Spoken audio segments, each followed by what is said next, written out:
Penilaian hakikat evaluasi anak usia dini. Penilaian atau evaluasi merupakan proses meneliti, menelaah, dan mengamati terhadap hasil dari kegiatan belajar anak usia dini. Dalam penilaian atau evaluasi, guru mengamati hal-hal apa saja yang anak tahu, apa saja yang anak bisa, dan apa saja menjadi kebiasaan anak. Program pengembangan pembelajaran yang disusun dan direncanakan sesuai dengan prinsip-prinsip perkembangan anak akan multimultilasi potensi anak menjadi anak yang kompeten. Nah, selanjutnya di sini saya akan membahas tentang tujuan dan manfaat evaluasi anak usia dini. Nah, membahas mengenai tujuan evaluasi, yang pertama, untuk mengetahui tingkat kemajuan yang telah dicapai oleh siswa dalam suatu kurun waktu proses belajar tertentu. Hal ini, evaluasi guru dapat mengetahui kemajuan perubahan tingkah laku siswa sebagai hasil proses belajar mengajar yang melibatkan guru sekaligus pembimbing dalam membantu kegiatan belajar siswa. Nah, yang kedua, untuk mengetahui posisi atau kedudukan siswa dalam kelompok kelasnya. Hasil evaluasi itu dapat dijadikan guru sebagai alat penetapan apakah siswa itu termasuk dalam kategori cepat, sedang, atau lambat dalam kemampuan belajarnya. Nah, yang ketiga, untuk mengetahui tingkat usaha yang dilakukan siswa dalam belajar.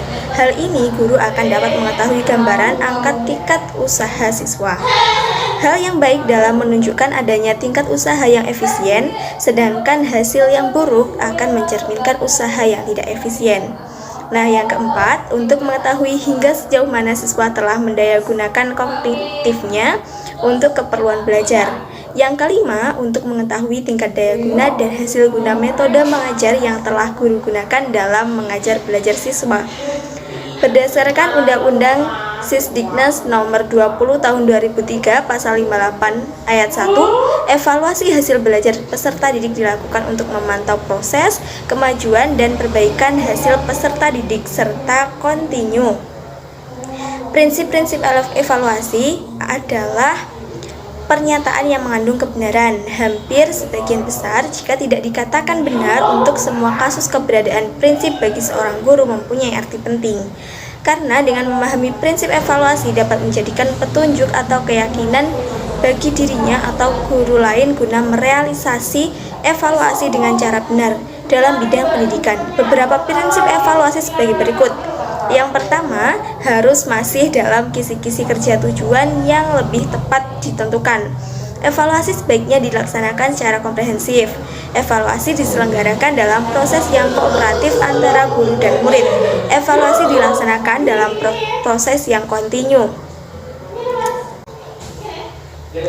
Nah, yang kelima, evaluasi harus peduli dan mempertimbangkan dalam nilai-nilai yang berlaku. Sedangkan menurut Slameto, evaluasi harus mempunyai minimal 7 prinsip berikut. Yang pertama, terpadu. Yang kedua, menganut cara belajar siswa aktif. Yang ketiga, kontinuitas. Yang keempat, koherensi dengan tujuan. Yang kelima, menyeluruh. Yang keenam, membedakan. Yang ketujuh, pedagogis. Nah, manfaat dilaksanakan evaluasi pembelajaran, proses, dan hasil pembelajaran ada beberapa hal. Di antaranya yang penting yaitu yang pertama, membuat keputusan berkenaan dengan pelaksanaan dan hasil-hasil pelajaran. Yang kedua, memperoleh pemahaman pelaksanaan dan hasil pembelajaran yang telah dilaksanakan oleh guru. Nah, yang ketiga, meningkatkan kualitas proses dan hasil pembelajaran dalam rangka upaya meningkatkan kualitas evaluasi untuk suatu tujuan tertentu. Nah, oleh karena itu, seorang guru haruslah mengenal beberapa macam tujuan evaluasi dan syarat-syarat yang harus dipenuhi agar mereka dapat merencanakan evaluasi dan melakukannya dengan bijak dan tepat. Nah, evaluasi yang baik harus memiliki syarat seperti yang pertama, yaitu valid. Suatu alat ukur dikatakan valid mempunyai validasi yang tinggi apabila alat ukur itu betul-betul mengukur apa yang ingin diukur. Nah, yang kedua yaitu andal, yang ketiga yaitu objektif. Nah, selanjutnya di sini saya akan menjelaskan mengenai pedoman evaluasi pembelajaran anak usia dini. Evaluasi dilakukan harus tepat agar hasil dari belajar anak usia dini dapat maksimal atau mengetahui sampai sejauh mana perbedaan dari sebelumnya dan akhirnya lebih baik ke depannya. Lingkup penilaian atau evaluasi meliputi pertumbuhan dan perkembangan anak. Di antaranya yang termasuk pertumbuhan anak usia dini adalah semua yang termasuk kuantitatif atau dapat dilihat dengan angka. Misalnya pertumbuhan berupa fisik dan bertambahnya ukuran atau fungsi-fungsi tubuh pada anak usia dini. Evaluasi juga bisa dilakukan tidak hanya oleh satu guru. Semua yang ada di sekitar anak usia dini dapat mengevaluasi, termasuk orang tua yang sering bersama anak usia dini. Evaluasi dapat dilakukan setiap saat dalam berbagai aktivitas anak, sejak anak dating berbaris, mengikuti proses belajar, mencuci tangan, makan bekal, bermain bebas, sampai pulang kembali. Nah, penilaian itu dilakukan secara alami, baik berdasarkan kondisi nyata yang muncul dari perilaku anak selama proses berkegiatan maupun hasil dari kegiatan tersebut. Evaluasi hendaknya dilakukan guru dengan kerjasama langsung dengan orang tua, karena bagaimanapun saat di rumah orang tua berperan penting dan berinteraksi langsung dengan anak usia dini. Nah, hal ini sangat mendukung dalam mengevaluasi pertumbuhan dan perkembangan anak usia dini.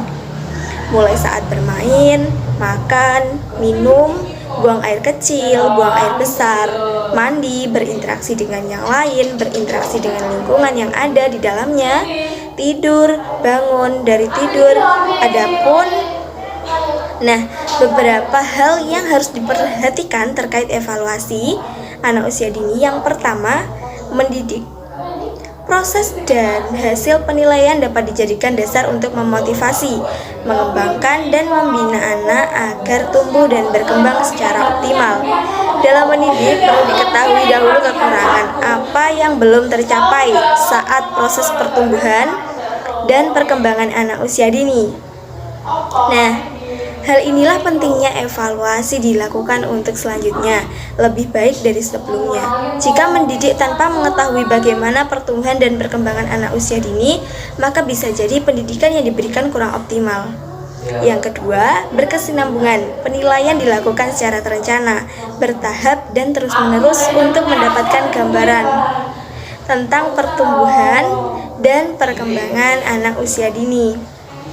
Nah, dalam mengevaluasi sangat penting untuk pendidik, baik guru anak usia dini maupun orang tua sebagai guru anak usia dini di rumah, agar melakukan evaluasi secara terus dan menerus, agar tahapan pendidikan yang diberikan bisa dengan mudah masuk dan optimal baik pertumbuhan dan perkembangannya, sehingga terlihat dengan baik tahapan-tahapan atau proses yang telah dilalui anak usia dini.